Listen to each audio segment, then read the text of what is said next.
अस्सलाम वालेकुम। वीक 3 का टॉपिक 3 है सिस्टम यूनिट, या सिस्टम यूनिट को हम एक और नाम भी देते हैं जो है सेंट्रल प्रोसेसिंग यूनिट।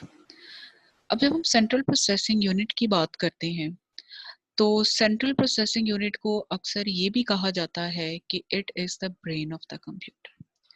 अब ब्रेन ऑफ द कंप्यूटर हम क्यों इसको कहते हैं, उसकी रीजन ये है कि जितनी भी प्रोसेसिंग की जाती है कंप्यूटर के अंदर वो एक्चुअल में सेंट्रल प्रोसेसिंग यूनिट के थ्रू की जाती है। अब जो सेंट्रल प्रोसेसिंग यूनिट की हम बात करते हैं, इसके बेसिक कंपोनेंट्स दो हैं, ALU एंड CU। और इसी तरह से ALU को हम फर्दर डिवाइड कर देते हैं दो कैटेगरीज के अंदर, तो ये हमारे पास टोटल 3 यूनिट्स आ जाती हैं सेंट्रल प्रोसेसिंग यूनिट के या सिस्टम यूनिट के। The ALU and the CU of a computer system are jointly known as the central processing unit. You may call CPU as the brain of any computer system. It is just like brain that takes all major decisions, makes all sorts of calculations, and directs different parts of the computer functions by activating and controlling the operations. The computer system is divided into 3 separate units for its operations. They are arithmetic and logical unit, and the other one is control unit.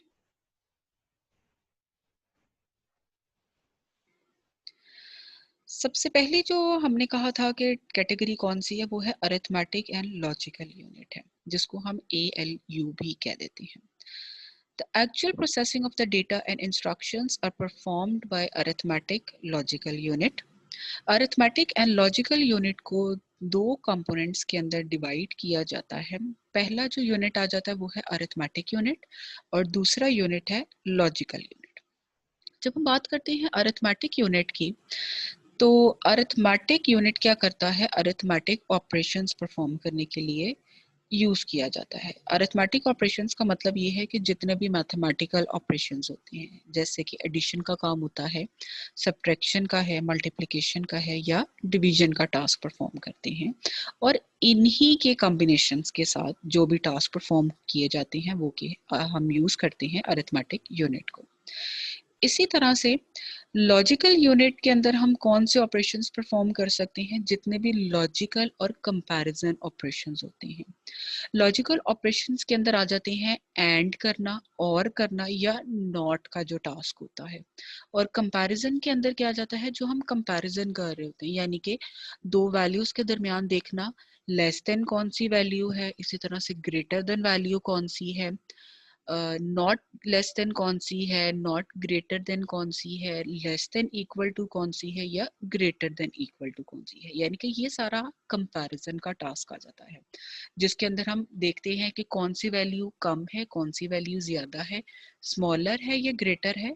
ये सारे task हम कहाँ पे perform कर रहे होते हैं, logical unit के अंदर। इसी तरह से जो सेंट्रल प्रोसेसिंग यूनिट का सेकंड कंपोनेंट है, जो सेकंड बेसिक कंपोनेंट है, वो है कंट्रोल यूनिट, जिसको हम CU भी कह देते हैं।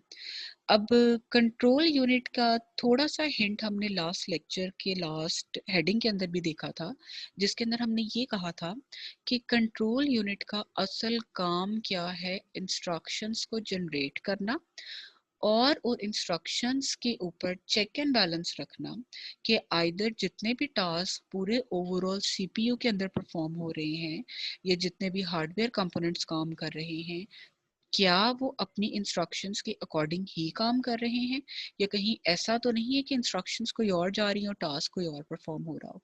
तो ये सारी चीज़ों के लिए कौन रिस्पॉन्सिबल होता है, कंट्रोल यूनिट रिस्पॉन्सिबल होता है। Control unit is responsible for coordinating various operations. Coordination का मतलब ये है कि अगर इंस्ट्रक्शन जनरेट हुई है कि कीबोर्ड से इनपुट लेनी है, अब यहाँ पे इंस्ट्रक्शंस की कोऑर्डिनेशन क्या होगी, किसके साथ होगी, कीबोर्ड के साथ होगी।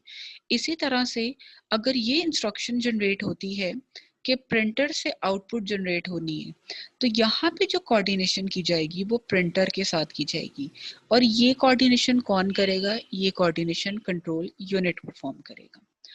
The control unit determines the sequence in which computer performs and instructions are executed.